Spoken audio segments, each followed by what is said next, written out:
بسم اللہ الرحمن الرحیم۔ السلام علیکم ورحمۃ اللہ وبرکاتہ۔ ناظرین محترم، اللہ تعالیٰ نے قرآن مجید میں ارشاد فرمایا، اور زنا کے قریب بھی نہ جاؤ، بے شک یہ بڑی بے حیائی اور برائی کا کام ہے۔ ناظرین محترم، کیا آپ جانتے ہیں کہ اس کائنات کے اندر سب سے پہلے کون سے بدبخت تھا جس نے زنا کی ابتدا کی تھی؟ آج کی اس ویڈیو کے اندر ہم اسی شخص کے بارے میں جانیں گے، لہٰذا آپ سے ہماری گزارش ہے کہ آپ ہماری اس ویڈیو کو اینڈ تک ملاحظہ فرمائیے۔ جب حضرت آدم علیہ السلام اور حضرت حوا علیہ السلام نے اللہ تبارک و تعالیٰ کے حکم کی نافرمانی کرتے ہوئے شجر ممنوعہ کا پھل کھایا، تو اللہ تبارک و تعالیٰ نے حضرت آدم علیہ السلام اور حضرت حوا علیہ السلام کو سزا دی، اور توبہ قبول ہونے کے بعد پھر اللہ تبارک و تعالیٰ کے حکم سے حضرت آدم علیہ السلام اور حضرت حوا علیہ السلام کے ہاں اولاد پیدا ہوئی۔ بعض روایات کے مطابق حضرت حوا علیہ السلام کو 20 حمل ٹھہرے، جس سے 40 بچے پیدا ہوئے، اور ہر حمل کے دوران ایک لڑکا اور ایک لڑکی پیدا ہوا کرتی تھی۔ یہ بات یاد رکھیں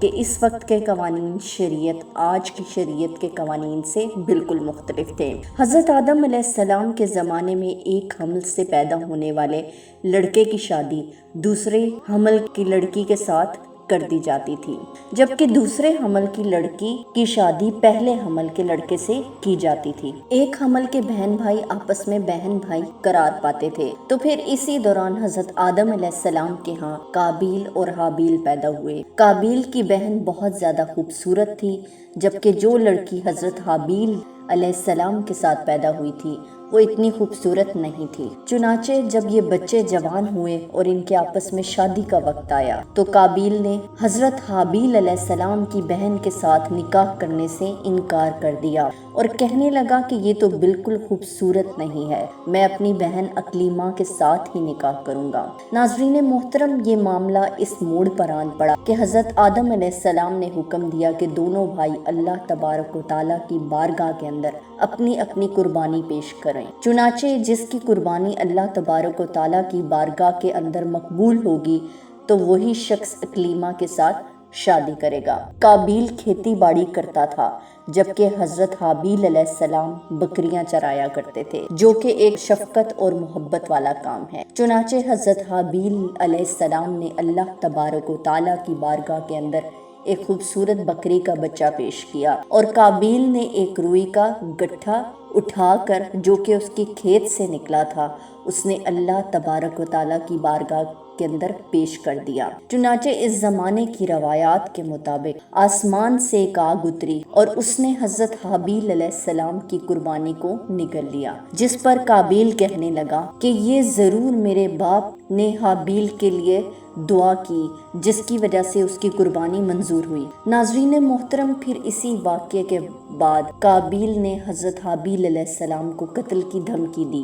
بعض روایات کے اندر آتا ہے کہ حضرت حابیل قابیل سے زیادہ طاقتور تھے، لیکن آپ نے اللہ تبارک و تعالیٰ کے خوف کی وجہ سے فرمایا کہ اگر تم مجھے قتل کرے گا تو میں قتل کرنے کے لیے ہاتھ نہیں بڑھاؤں گا، میں چاہتا ہوں کہ قیامت کے دن تم میرے گناہ کے ساتھ ہو۔ چنانچہ ایک دن قابیل نے غصے میں آ کر حضرت حابیل علیہ السلام کے سر پر پتھر مارا، جس سے آپ کی موت واقع ہو گئی۔ چنانچہ حضرت حابیل علیہ السلام کو قتل کرنے کے بعد قابیل بہت پریشان ہوا اور آپ علیہ السلام کی لاش کو کندھوں پر اٹھائے کئی دن تک مارا مارا پھرتا رہا۔ پھر اللہ تبارک و تعالیٰ کے حکم سے 2 کوے آئے اور ان دونوں نے قابیل کے سامنے جھگڑا کیا۔ ایک کوے نے دوسرے کو مار دیا اور پھر اس نے زمین کھرید کر دوسرے کو اس کے اندر ڈال کر اس کے اوپر مٹی ڈال دی۔ جیسے اس نے کوے کو دیکھا تھا اور افسوس کرنے لگا کہ میں اپنے بھائی کی لاش کو بھی نہ چھپا سکا، چنانچہ پھر اس نے بھی اسی طرح سے کیا اور آپ علیہ السلام کی لاش کو زمین کے اندر دفن کر دیا، اور قابیل اپنی بہن اقلیمہ کو لے کر وہاں سے چلا گیا، کیونکہ مسلسل شیطان اس کو اس بات سے ڈراتا تھا کہ تمہارا باپ تمہیں قتل کر دے گا، لہٰذا وہ اپنی بہن کو لے کر وہاں سے دور کہیں جا کر وادیوں کے اندر بس گیا۔ ناظرین محترم، اس واقعے کے بعد حضرت آدم علیہ السلام بہت زیادہ مغموم رہا کرتے تھے اور اب اللہ تبارک و تعالیٰ سے دعا کیا کرتے تھے کہ یا اللہ تبارک و تعالی مجھے نیک وارث عطا کر۔ چنانچہ اسی دوران آپ کو حضرت شیث علیہ السلام کی بشارت ملی۔ حضرت شیث علیہ السلام جیسے ہی پیدا ہوئے تو حضرت آدم علیہ السلام نے بچپن ہی سے ان کی تربیت پر خاصی توجہ دی اور ان کو تمام معاملات سے آگاہ کیا۔ چنانچہ حضرت شیث علیہ السلام کو حضرت آدم علیہ السلام نے اپنے بعد مومنین کا خلیفہ مقرر کیا۔ مومنین کی اس جماعت کو بھی اور انہیں اس بات کا حکم دیا کہ وہ اپنے بھائی قابیل اور ان کی اولاد سے دور رہیں اور ان سے خود کو دور رکھیں۔ چنانچہ پھر اس کے بعد حضرت آدم علیہ السلام کی رخصت کا وقت قریب آیا تو حضرت آدم علیہ السلام یہی وصیتیں کرتے ہوئے اس دنیا سے پردہ فرما گئے۔ چنانچہ اللہ تبارک و تعالیٰ کے مقدس فرشتے نازل ہوئے اور انہوں نے حضرت شیث علیہ السلام کو حضرت آدم علیہ السلام کو دفن کرنے کا طریقہ بیان کیا۔ چنانچہ حضرت شیث علیہ السلام نے اسی طرح سے کیا۔ پھر اس کے کچھ عرصے کے بعد آپ کی والدہ حضرت حوا علیہ السلام کا بھی انتقال ہو گیا۔ ناظرین محترم، اس واقعے کے بعد زنا کی ابتدا ہوئی۔ بنی اسرائیل کی روایات کے اندر ہمیں یہ ملتا ہے کہ قابیل اور اس کی آل و اولاد ایک وادی کے اندر رہا کرتے تھے۔ چنانچہ ایک دن شیطان ان کے پاس ایک غلام کی صورت میں آیا اور اس شخص کے پاس کام کرنے لگا۔ چنانچہ تھوڑا عرصہ گزرنے کے بعد اچانک وہ غلام عجیب و غریب کام کرنے لگا اور طرح طرح کے اور نئے نئے لباس تیار کرنے لگا اور گانے باجے کے آلات بھی بنا کر دکھانے لگا اور ان کو ایسی آوازیں سنائیں ان آلات پر جو انہوں نے آج سے پہلے نہیں سنی تھی۔ چنانچہ وہ لوگ جو پہلے ہی حق سے دور تھے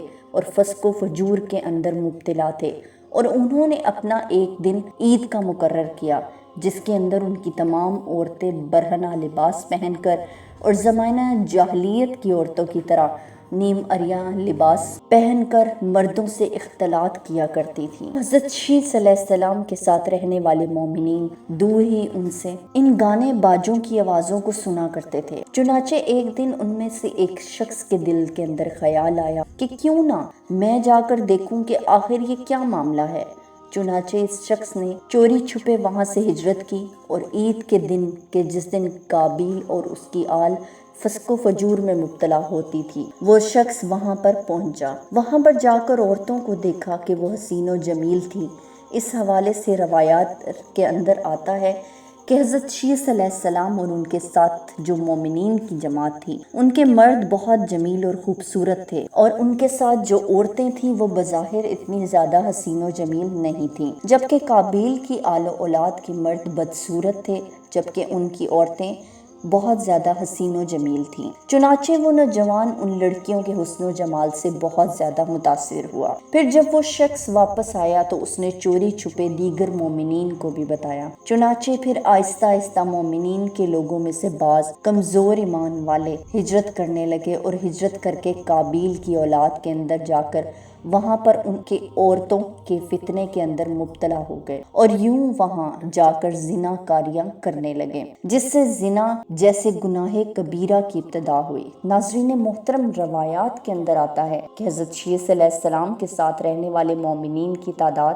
بہت کم ہو گئی تھی جبکہ قابیل کا گروہ بہت زیادہ طاقتور تھا۔ وہ اپنی بستیوں کے اندر بھی فتنہ و فساد پھیلاتے اور اپنی بستیوں سے باہر نکل کر حضرت شیث علیہ السلام کے ساتھ رہنے والے مومنین کو قتل کرتے اور ان کو طرح طرح کی تکلیفیں دیا کرتے تھے۔ ناظرین محترم، اگر حقیقت حال پر غور کیا جائے تو زنا کی ابتدا اسی وقت ہو گئی تھی جب قابیل اپنی بہن اقلیمہ کو لے کر وہاں سے رخصت ہوا تھا اور اپنی بہن اقلیمہ کے ساتھ ناجائز مراسم سے اس نے اپنی آل و اولاد پیدا کی تھی۔ اللہ تبارک و تعالیٰ سے دعا ہے کہ اللہ تبارک و تعالیٰ تمام مومنین کو زنا جیسی لعنت سے ہمیشہ ہمیشہ کے لیے محفوظ رکھے۔ آمین یا رب العالمین۔